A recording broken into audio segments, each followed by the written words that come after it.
Salam berjumpa kembali teman-teman sekalian, Bapak Ibu Saudara-saudariku yang terkasih.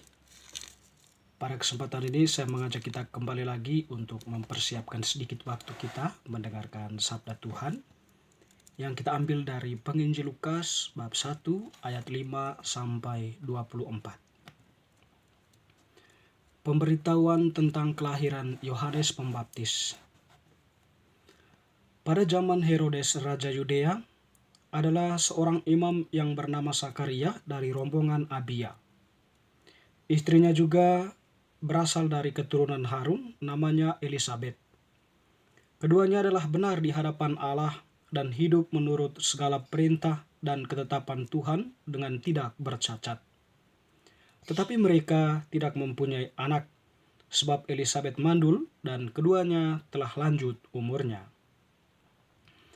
Pada suatu kali, waktu tiba giliran rombongannya, Sakaria melakukan tugas keimaman di hadapan Tuhan.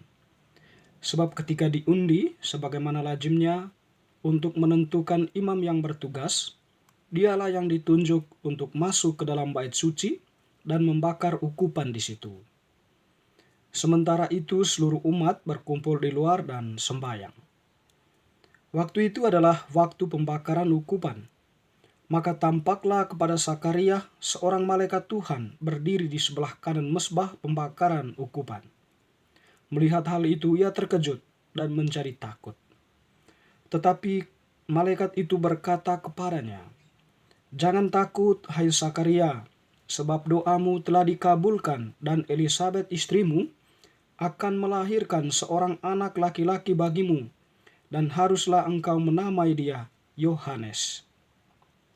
Engkau akan bersukacita dan bergembira, bahkan banyak orang akan bersukacita atas kelahirannya itu. Sebab ia akan besar di hadapan Tuhan, dan ia tidak minum anggur atau minuman keras, dan ia akan penuh dengan Roh Kudus mulai dari rahim ibunya. Ia akan membuat banyak orang Israel berbalik kepada Tuhan Allah mereka. Dan ia akan berjalan mendahului Tuhan dalam roh dan kuasa Elia untuk membuat hati bapa-bapa berbalik kepada anak-anaknya, dan hati orang-orang durhaka kepada pikiran orang-orang benar, dan dengan demikian menyiapkan bagi Tuhan suatu umat yang layak baginya." Lalu kata Sakaria kepada malaikat itu, "Bagaimanakah aku tahu bahwa hal itu akan terjadi? Sebab aku sudah tua dan istriku sudah lanjut umurnya." Jawab malaikat itu kepadanya, "Akulah Gabriel yang melayani Allah, dan aku telah diutus untuk berbicara dengan engkau dan untuk menyampaikan kabar baik ini kepadamu.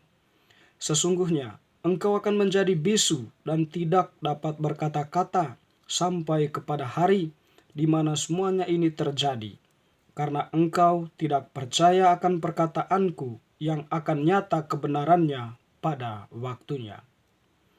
Sementara itu orang banyak menanti-nantikan Sakaria. Mereka menjadi heran bahwa ia begitu lama berada dalam bait suci. Ketika ia keluar, ia tidak dapat berkata-kata kepada mereka, dan mengertilah mereka bahwa ia telah melihat suatu penglihatan di dalam bait suci. Lalu ia memberi isyarat kepada mereka, sebab ia telah bisu. Ketika selesai jangka waktu tugas jabatannya, ia pulang ke rumah. Beberapa lama kemudian Elisabet, istrinya, mengandung, dan selama 5 bulan ia tidak menampakkan diri. Katanya, "Inilah suatu perbuatan Tuhan bagiku, dan sekarang ia berkenan menghapuskan aibku di depan orang." Demikianlah sabda Tuhan, terpujilah Kristus. Teman-teman sekalian, Bapak Ibu Saudara-saudari yang terkasih, Penginjil Lukas yang kita dengarkan tadi mengisahkan tentang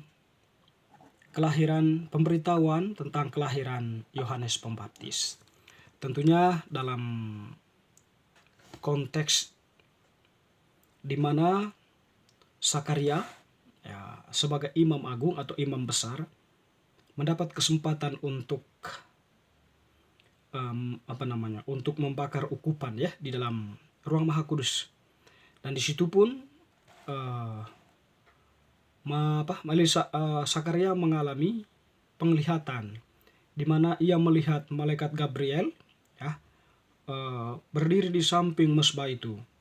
Dan yang menarik di situ adalah Gabriel berbicara kepada Sakaria berkaitan dengan kelahiran putra mereka. Dan fenomena kemanusiaan yang terjadi pada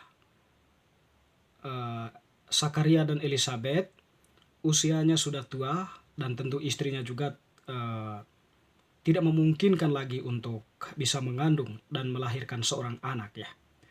Ketika malaikat Gabriel itu menyampaikan bahwa Elizabeth akan mengandung dan anak yang akan dikandungnya itu dipenuhi Roh Kudus, itu tadi sebagai manusia Sakaria masih kurang percaya dengan hal itu.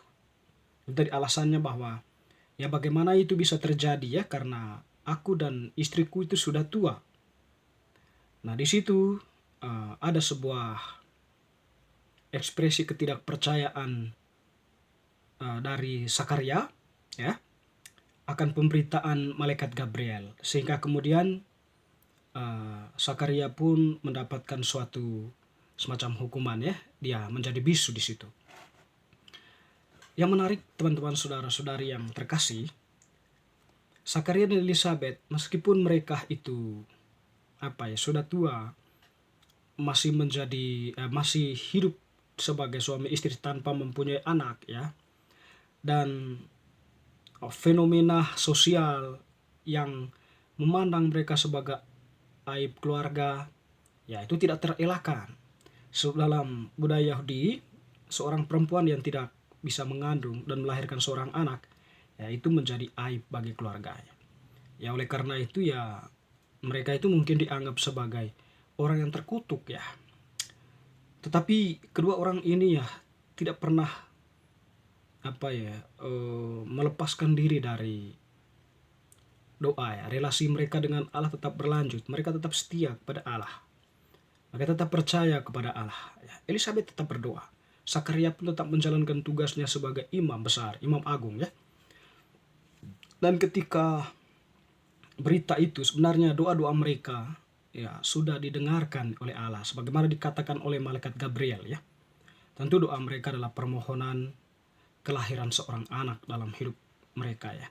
Kelahiran anak-anak dalam keluarga kecil mereka. Dan karena itu ya Allah ya, dalam kuasanya tidak memandang usia manusia. Allah bisa berkarya dalam situasi apapun yang dihadapi oleh manusia. Allah tetap berkarya atas diri Sakaria dan Elizabeth, di mana mereka dianugerahi rahmat terbesar dalam hidup mereka, yaitu kelahiran seorang anak yang bernama Yohanes Pembaptis. Dan yang lebih menarik lagi bahwa anak ini adalah spesial, di mana dikatakan tadi dia itu menjadi orang yang mempersiapkan jalan bagi Tuhan, bagi umat Tuhan ya, agar umat Tuhan itu layak di hadapan Tuhan. Dan memang itulah kehadiran Yohanes Pembaptis kemudian mendahului Tuhan, mempersiapkan jalan bagi Tuhan, sebagaimana nanti kita akan mendengar bagaimana perutusan Yohanes Pembaptis itu di padang gurun ya. Dia mewartakan pertobatan dan membaptis orang, serta memberikan mengajak orang untuk mengaku dosa-dosa mereka sebagai bentuk persiapan mereka untuk menyambut Tuhan atau mempersiapkan umatnya agar layak menyambut Tuhan yang akan datang. Teman-teman saudara-saudari yang terkasih, pesan penting dari bacaan ini adalah Tuhan itu senantiasa mempunyai karya yang besar dalam hidup kita. Meskipun tidak kita sadari, tetapi Tuhan selalu berada menyertai kehidupan kita.